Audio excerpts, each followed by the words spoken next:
Hola, bienvenidos a este resumen del taller que ofrecimos en el Instituto de Estudios Naturales en referencia a la fisiopatología del sistema genitourinario desde el punto de vista de la naturopatía. Mi nombre es Fernando Aparicio y os voy a decir un resumen, como bien digo, sobre los principales factores de riesgo, estrategias y mecanismos fisiopatológicos y las medidas que podemos tomar para paliar o prevenir o modular la patología ginecológica. Para comenzar, debemos pensar en las diferentes patologías que aparecen hoy en día a nivel de ginecológico, como el síndrome de ovario poliquístico, endometriosis, miomias, vaginitis, infertilidad, enfermedad pélvica inflamatoria, papiloma o dismenorrea, son cada vez más comunes. Han habido un incremento enorme en nuestra sociedad. ¿Y esto es debido a qué? Nos preguntamos, ¿no? Muchas veces normalizamos que las personas, que las mujeres tengan este tipo de patologías, es como lo normal en nuestra sociedad, pero eso no es así, y lo dice también la estadística. Tendrá que ver con determinados factores de riesgo que son los que vamos a analizar en este resumen. Parte del objetivo de este taller es hacer una vinculación entre las estrategias naturopáticas y las pautas del naturismo con las bases científicas que demuestran por qué aparece una patología ginecológica, para desde ahí ofrecer mecanismos y tratamientos efectivos para que cada uno de los pacientes tenga capacidad de autogestión de la salud ginecológica. Lo primero que tenemos que tener en cuenta a la hora de pensar por qué puede aparecer una patología en general, da igual si es ginecológica, digestiva, inmunológica, es una cuestión hereditaria, lógicamente. Desde el punto de vista de la naturopatía, a esto lo llamamos constitución, porque no es solamente una herencia, también tiene que ver con una cuestión epigenética. Pero la constitución es la predisposición de nacimiento a tener un tipo de debilidades, otro tipo de debilidades orgánicas y funcionales. Por eso, desde el naturismo le damos con mucha atención a cuál es la predisposición, cuál es la constitución de cada persona. Esto lo entendéis fácilmente, veis personas que tienden a ser más anchas, personas que tienden a ser más alargadas, personas que tienden a fortalecer, a crear músculo, a generar músculo rápidamente, con metabolismo más rápido, más lento, desde pequeñas, desde los primeros meses de vida. Esa es la constitución. Y eso tiene que ver también con el reparto energético y, por tanto, en cómo van a funcionar la fisiología y la fisiopatología más adelante, la edad adulta. Desde el punto de vista de la naturopatía, del naturismo, tenemos técnicas de evaluación del terreno, como por ejemplo puede ser la morfología, la iridología o el propio historial clínico que manejamos habitualmente en consulta. Esto es un punto como el más estable de todos, el que es el menos dependiente. Naces con una constitución y a partir de ahí pues tendrás que modularla o tendrás que hacer una prevención o tendrás que intentar fortalecer los sistemas más débiles para evitar la enfermedad. Un segundo punto sería la aparición de la patología por déficit. Esto es como lo más conocido, ¿no? Es decir, es que te falta una vitamina, es que si te falta un aminoácido, es que te falta un oligoelemento, cualquier tipo de condición bioquímica en carencia puede causar una patología, lógicamente, ¿no? Pero parece que aún sabiéndolo no llegamos como a darle la atención que se merece. Por ejemplo, la carencia de determinadas sustancias, como puede ser la vitamina A o la vitamina D, son factores de riesgo claros de la aparición de patología ginecológica. Factores de riesgo claros, ¿de acuerdo? Estos luego más adelante podéis comprobar los diferentes estudios científicos, no tenéis nada más que investigar un poco en internet y ver la importancia que tiene esto. ¿Esto qué significa? ¿Que hay que coger y suplementarse con vitamina A y con vitamina D? Pues no sabemos, eso es una cuestión más clínica de dentro de una consulta. Lo que está claro es que desde el punto de vista de la naturopatía, del análisis que hacemos, lo que vamos a hacer siempre es analizar por qué hay una carencia de esas vitaminas, por qué puede haber una carencia de esas o de otros tipos de nutrientes. Lo que tenemos que pensar es que o no se ingiere suficiente, es decir, no hay una buena alimentación, no hay una buena nutrición, que es como muy normal hoy en día, pero no solamente eso, que no se absorben. Tú en ocasiones puedes comer el alimento adecuado, pero no absorbes los nutrientes de ese alimento porque tu tubo digestivo no está funcionando correctamente, porque está inflamado, porque está con una flora bacteriana incorrecta, porque comes con una cantidad de estrés y tu sistema simpático está en activación, diferentes causas. Es decir, eso es muy importante también, no solamente lo que comas, sino qué pasa con eso que comes y que tenemos que averiguar si estás llegando a su destino o no. Y este tercer punto es también muy importante. ¿Qué pasa con ese ¿Qué pasa con esa sustancia necesaria que se ha absorbido? ¿Es capaz de llegar a su destino, en este caso a la célula del endometrio, a la célula del ovario, a la célula del órgano diana que sea el correcto donde tiene que ir? Dependerá del estado general de salud. Si hay otro órgano u otro sistema que lo necesita más y es prioritario, esa sustancia acabará yendo a ese órgano prioritario y acabará teniendo un déficit en algunos otros órganos secundarios. Y esto es una cosa que también tenemos que tener en cuenta. No solamente podemos analizar la patología ginecológica y el resto de patologías desde el sistema que le corresponde, sino viendo qué sucede en el resto de sistemas y si hay ladrones de energía, ladrones de sustancias, de nutrientes, que acaban haciendo un déficit en algunas células de algunos tejidos para finalmente evolucionar a una patología. Medidas y soluciones: valorar lo que se ingiere, lógicamente, esto es como lo más conocido, valorar el proceso de digestión, cómo en la digestión hay gases, flatulencias, inflamación en la digestión, hinchazón, hay estreñimiento, hay diarreas. Esos son síntomas básicos que siempre tenemos que tener en cuenta para saber que la digestión no es correcta. Y luego analizar los ladrones, ¿de acuerdo? Cuáles son esos órganos que decíamos que están permanentemente encendidos y están robando los nutrientes y la energía a otros sistemas. Esto es fundamental, quedaos con eso. Por otra parte, un tercer punto es el hígado. Y preguntarnos qué tiene que ver el hígado, en este caso el hígado graso, con la aparición de la patología ginecológica. Y la respuesta es casi la misma que con cualquier patología. Pero en este caso, fijaos la estadística. La alta prevalencia en las mujeres con síndrome de ovario poliquístico de un 15 a un 55%, es decir, el hecho de tener hígado graso supone que tengas entre un 15 y un 55% más probabilidad de tener síndrome de ovario poliquístico. Esto nos hace reflexionar algo muy importante, es cuando nos diagnostican, cuando nos aparece un síndrome de ovario poliquístico, habitualmente volvemos a hacer la misma operación lineal, de pensar en el ovario como tal, y es como, llegas a tener un síndrome de esas características porque hay órganos prioritarios anteriores que han empezado a funcionar mal. Y en ese tratamiento no solamente podemos enfocarnos en intentar mejorar el ovario, sino que tenemos que desactivar esos factores que hicieron que apareciera estrategias o patológicas o fisiopatológicas hasta llegar al síndrome de ovario poliquístico. Y una de ellas es el estado del hígado. Del hígado se habla mucho sobre depurar, desintoxicar, etc. Pero vamos a darle algunos matices también.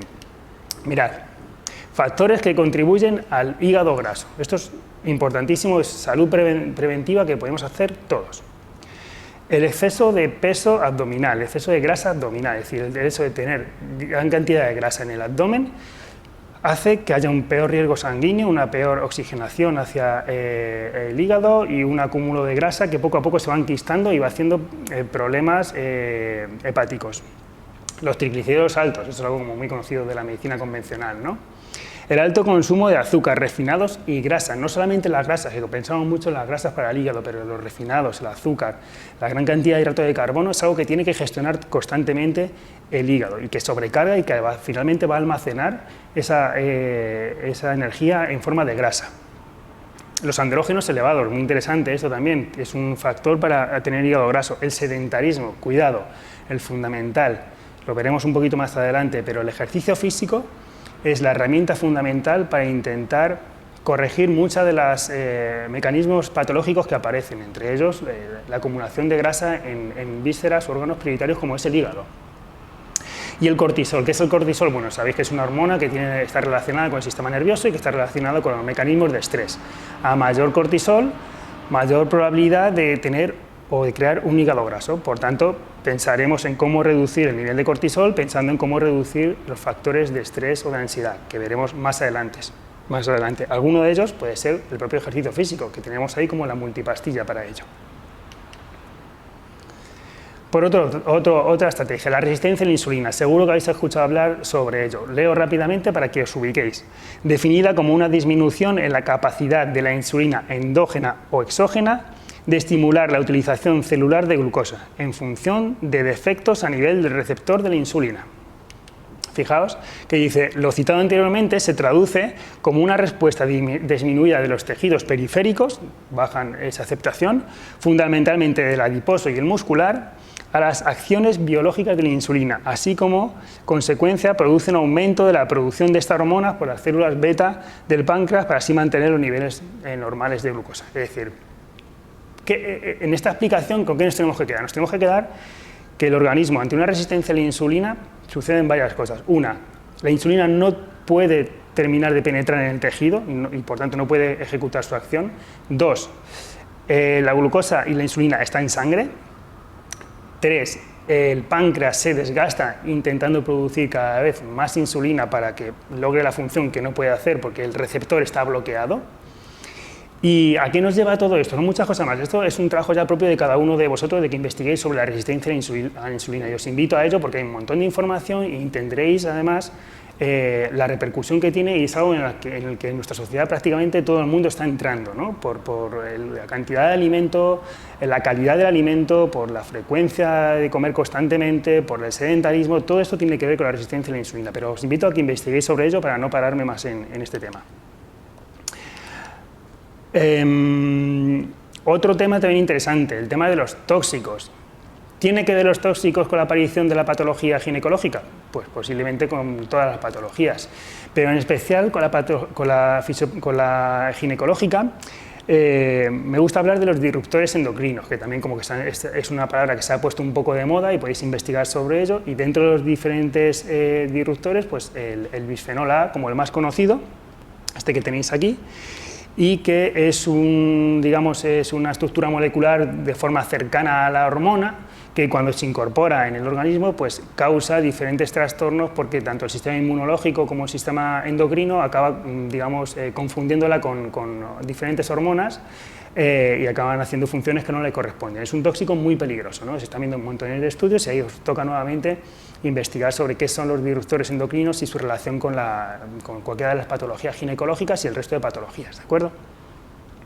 De momento hablar que el bisfenol A o los disruptores endocrinos están dentro de lo que llamamos contaminación en general, fundamentalmente de todo lo que nos rodea, ¿no? Como pueden ser los plásticos, pinturas, maquillajes, utensilios de cocina, humos, tabaco, tóxicos, lógicamente, pero realmente la botella de agua que te bebes, la pajita el plástico de la pajita, tampones, montones de elementos, pinturas, todo prácticamente tiene la capacidad de desprender bisfenol.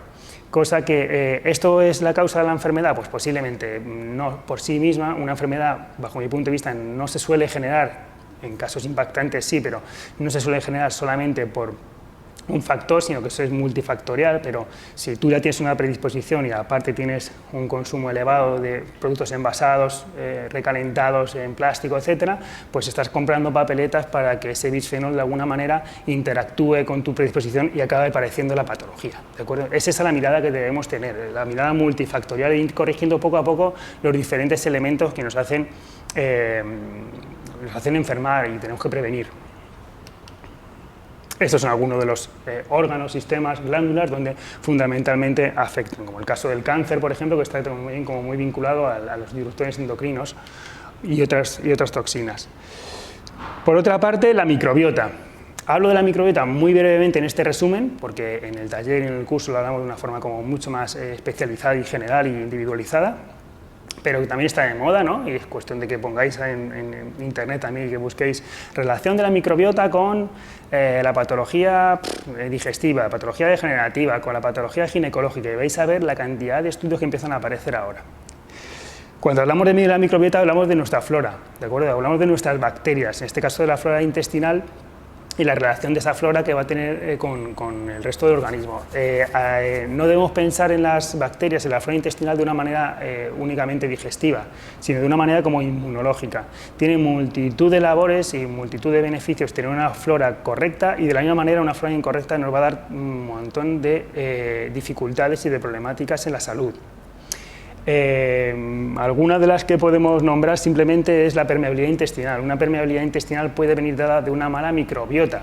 Una mala microbiota a su vez puede venir dada de una mala alimentación, ¿de acuerdo? O de otros factores que ahora veremos, ¿no? Pero pensar que si la permeabilidad intestinal no es la correcta, es más de la adecuada, van a pasar a sangre elementos que no deben pasar desde el tubo digestivo, ¿de acuerdo?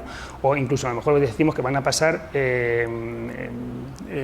o que no van a pasar algunos elementos que deberían pasar. Bien, la síntesis de neurotransmisores, la flora intestinal genera o favorece la síntesis de neurotransmisores, es algo muy importante tener en cuenta. Fijaos hasta qué punto, hay un término que es la psicobiota ahora mismo, no solamente la microbiota, sino la psicobiota, cómo parte de la serotonina, parte del resto de neurotransmisores se empiezan a fraguar en el intestino.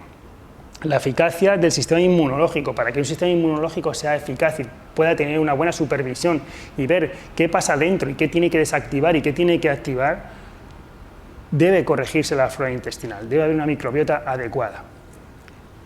Esto de la microbiota tiene que ver con el alimento que tomamos, con cómo nos relacionamos, si tenemos contacto con otros seres o no, con si tenemos contacto con otros animales o no, que nos facilitan cepas diferentes, con el contacto con la naturaleza, somos capaces de estar en un medio ambiente que no sea puramente aséptico, como cuando nos encontramos en la ciudad o en un aeropuerto que es todo aséptico, el tipo de parto, el tipo de nacimiento, ha habido contacto con el canal vaginal y ha habido buena carga de flora bacteriana por parte de la madre hacia el bebé, o ha sido tipo cesárea, ha habido menos, habrá que intentar corregirlo, ¿de acuerdo? Todo esto es importante. Dejamos que los niños se ensucien y se manchen y se metan cosas a la boca, o les prohibimos absolutamente todo. Tendrá que ver. Tiene que ver también con el agua que tomamos. Es un agua clorada, es un agua hiperpotabilizada que no permite la existencia de ninguna bacteria y por tanto va a impedir también el crecimiento de nuestras bacterias beneficiosas. El consumo de alimentos fermentados, el consumo de alimentos frescos, el no consumo de alimentos procesados, que son asépticos a este nivel, hace poco a poco que la flora bacteriana sea correcta. No solamente el consumo de probióticos, que por sí solo posiblemente se queden cortos. Por cierto, ahora que he hablado de nacimiento, algo que no he dicho en la parte constitucional, la parte de edad, algo muy importante es el peso al nacer también. El tipo de nacimiento y el peso al nacer y el tipo de embarazo va a tener mucho que ver con la programación de la persona, la programación de la niña en este caso y de la mujer en su patología ginecológica. El estrés, algo que no sepamos del estrés, bueno, que no le damos la repercusión que se merece porque lo normalizamos. Normalizamos el estrés como es que tengo que llegar, es que tengo que hacer, es que tengo que atender a los niños, es que tengo que trabajar, es que tengo que viajar, es que tengo que consumir, es que tengo que llegar a fin de mes, pues todo lo que todos sabemos en el día de hoy, algo normal. ¿Y qué tiene que ver el estrés con la aparición de la patología ginecológica? Pues prácticamente todo, ¿no? Fijaos, vinculándolo con la anterior, tiene que ver con cómo está mi intestino. Habíamos hablado que dependiendo de cuánta cantidad de estrés tenga, cuánto de activo esté mi sistema nervioso, así será mi permeabilidad intestinal y así será mi digestión. Tiene que ver también con la cantidad de cortisol y depende cuánto cortisol haya, puede haber más o menos inflamación generalizada y por tanto también hepática. Recordad que hemos dicho que el cortisol tiene que ver también con la aparición de la predisposición de hígado graso y por tanto de la predisposición de síndrome de ovario poliquístico. El estrés tiene que ver con la calidad del sueño y la vinculación está clara porque tú lo notas energéticamente por la mañana cómo te encuentras. El estrés tiene que ver con ese ladrón que decíamos que hace que el sistema nervioso esté constantemente activado y por tanto tenga una gran demanda de energía y acabe robando energía a otros órganos para poder mantenerse.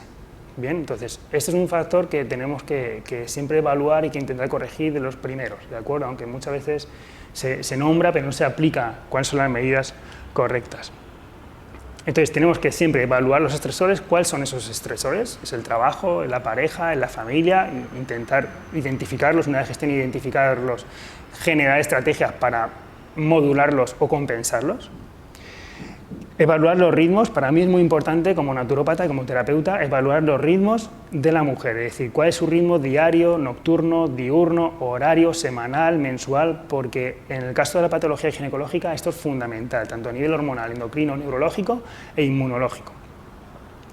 Evaluar la sexualidad, y pensemos en la sexualidad no solamente como el acto como tal, sino como lo biológico de la sexualidad, en qué punto está, y también lo sexual, cómo se identifica esa persona, ¿de acuerdo? Para cualquier patología realmente, no solamente la ginecológica. Cómo se identifica sexualmente, tiene capacidad de identificarse, tiene bloqueos sexuales que no puede asumir, y eso es un estresor. Recordad que estamos dentro de los factores de estrés. Y las relaciones, ¿cómo son mis relaciones sociales? ¿Tengo buena relación social? ¿Me generan estrés? ¿Tengo mala relación social? ¿Estoy solo y también me genera estrés? Todo esto forma parte de los diferentes estresores a tener en cuenta. Resumen de los factores de riesgo ya para finalizar. El bajo peso al nacer, el tipo de nacimiento, la cantidad de alimento, si es demasiado alimento, si es poco alimento también, pero casi siempre en la sociedad en la que estamos, la patología viene por un exceso de alimento, el tipo de alimento y de digestión, lógicamente lo hemos hablado, el sedentarismo, fundamental, cuál es lo eco, cuál es tu ecología, tu contexto ecológico, ¿tienes algún contexto ecológico o no? ¿Cuáles son tus horarios? Recordad el tema de los ritmos. El tema de las catecolaminas, recordad que las catecolaminas, el cortisol es una de ellas, y otras hormonas como pueden ser los estrógenos, que no vamos a entrar a valorar en este resumen. Las medidas naturistas que tenemos que tener en cuenta, ya para finalizar, y estas son las medidas originales, clásicas, que ahora vinculamos con estos factores de riesgo y cómo estas medidas pueden desactivar y desactivan estos factores de riesgo. Y esto ya está estudiado como científicamente, es decir, que esta es la parte científica que también quiero mostrar y que quiero que os llevéis de este pequeño vídeo para que cada uno en vuestra casa podáis empezar a utilizarlo. El conocerse, lógicamente. Lo primero, ¿cómo soy? ¿Cuál es mi debilidad? Si mi debilidad es pulmonar o circulatoria o muscular o endocrina o nerviosa, tendré que intentar compensarla o trabajarla. Comer poco. Esto los sabios siempre lo decían. El exceso de comida es un problema hoy en día, aparte del tipo de comida. La repetición de comida constantemente es un problema, en esto de la resistencia a la insulina, en esto del hígado graso, en esto de la gran crisis de obesidad que hay, ¿de acuerdo? O sea que el comer poco es fundamental. El ayuno, la medida terapéutica más original del naturismo y que siempre como que asusta un poco, pues como voy a estar en ayuno no sé cuánto tiempo, pero el ayuno es algo que ahora mismo podemos utilizar diariamente. Simplemente con intentar saltarte un desayuno o saltarte una cena puedes hacer 12, 16 horas de ayuno, algo que ya al organismo le puede empezar a servir para limpiarse, para depurarse, para descansar, para bajar esos índices de glucemia que estamos hablando, esos índices de insulina, algo fundamental, algo que científicamente cada vez se está trabajando más en deporte y en todas las disciplinas, tenéis que investigar sobre ello. La masticación. El naturismo se ha puesto peso en esto mucho, hablando siempre de facilitar la digestión de una buena masticación. El proceso de digestión comienza en la boca, comienza con una buena masticación y salivación. Habitualmente comemos pues, mirando el móvil, deprisa, viendo las noticias, de cualquier manera, y no prestamos atención a esto. Esto es importante, ¿de acuerdo? Intentar masticar bien para que la digestión sea lo más fácil posible. La fermentación, utilizar fermentos y comer fermentos, chucrut, kimchi, kombucha, cualquier tipo de fermentos para mejorar la carga bacteriana y nuestra flora bacteriana. Observar la digestión, esto es algo que podéis hacer vosotros mismos. Tenemos normalizados que la hinchazón después de comer es normal, que los gases son normales, que ir al baño cada 2 días puede ser normal, que las heces pastosas también son normales, pero todo eso son síntomas médicos de que la digestión no está siendo correcta. Por falta enzimática, por falta de bilis, por falta de jugo gástrico, cosas que podemos ver en una consulta naturista y que a partir de ahí podemos corregir. Y que vosotros mismos podéis tener esa atención de decir, bueno, mi digestión no es correcta, voy a ver qué puedo cambiar en mi casa. El movimiento, fundamental. Somos seres que estamos creados para movernos y sin embargo pasamos la mayor parte del día sin movernos. Y hablamos de movernos como ejercicio físico, no como simplemente caminar de un sitio a otro. Es importante activar el corazón, activar el riego sanguíneo y poner en marcha el sistema de movimiento para de esa manera desactivar ejes de estrés, desactivar otros sistemas que están siempre encendidos y con el movimiento, con el ejercicio físico lo puedes apagar. Esos ladrones que decíamos, recordad, lo puedes apagar si eres capaz de introducir ejercicio físico todos los días. Dentro de una patología esto es fundamental. Siempre el naturismo ha dicho la importancia de caminar, de moverse, de hacer ejercicio, de hacer yoga, tai chi, meditaciones activas, cualquier tipo de dinámica que sea de movimiento. Y la respiración. ¿de acuerdo? Teniendo en cuenta que desde la respiración es no solamente la oxigenación de la célula y pulmonar, sino también la calma de calmar la mente o entrar en contacto contigo mismo. Algunas medidas más, meditación y otras prácticas. Si quieres trabajar tu estrés, quieres trabajar tus ejes de estrés, tendrás que buscar tus espacios para hacer alguna práctica que te permita reducir ese estrés. Para cada uno puede ser una cosa, para unos pueden ser simplemente leer, para otros pueden ser meditar o prácticas de yoga, pero hay que buscar esos espacios propios de desactivación de los mecanismos de estrés. El frío, fijaos, el naturismo ha insistido en los baños en el río por la mañana, ese tipo de asuntos que han quedado como muy escondidos lógicamente porque ya no se pueden utilizar, pero que tienen toda su base científica y cómo a través de estos, del frío podemos de nuevo activar y desactivar sistemas que son muy beneficiosos en este momento cuando hay una patología, cuando queremos evitar una patología ginecológica. Las depuraciones, de esto no voy a decir nada porque ya lo sabéis, plantas depurativas, suplementos depurativos, ayuno, desintoxicaciones que siempre favorecen el buen funcionamiento del resto de órganos que tienen que apoyar la recuperación o la prevención de aparición de inflamaciones en general o inflamaciones y degeneraciones en el sistema genitourinario. Los ciclos, que hemos hablado de ellos, cuáles son los ciclos y son correctos, no va a ser lo mismo una persona que trabaje de noche que una persona que trabaje de día, ahí habrá que compensar cuáles son correctos también los ciclos anuales. Y por último, el contacto con la naturaleza, entendiendo el contacto con la naturaleza no como quiero vivir en el campo, sino que también está muy bien, sino cuánto soy capaz de relacionarme en general con el entorno. ¿De acuerdo? Soy capaz de comer algo que viene de la naturaleza y no viene del supermercado, soy capaz de relacionarme con animales, soy capaz de relacionarme con el resto de compañeros, de tener un buen tacto con ellos, la respiración que respiro diariamente, etcétera. Aquí podéis ver algunos de los estudios científicos, que si aquí los quieres lo podemos pasar. Todo esto está publicado prácticamente en internet, buscando un poco con habilidad lo podéis encontrar, ¿de acuerdo? Y nada más, yo me despido, espero que este vídeo sirva, como digo, como resumen muy rápido de algunos puntos, algunos factores de cómo funciona una patología en general, ¿de acuerdo? Esto está enfocado al ginecológico, pero el 80% de lo que hemos hablado podría servir para otra patología, que es una justificación también del uso de la naturopatía y cómo la naturopatía tiene montones de herramientas cada vez más eficaces, comprobadas su eficacia, y que obtengáis esos recursos para que vosotras mismas, como usuarias, podáis utilizarlo.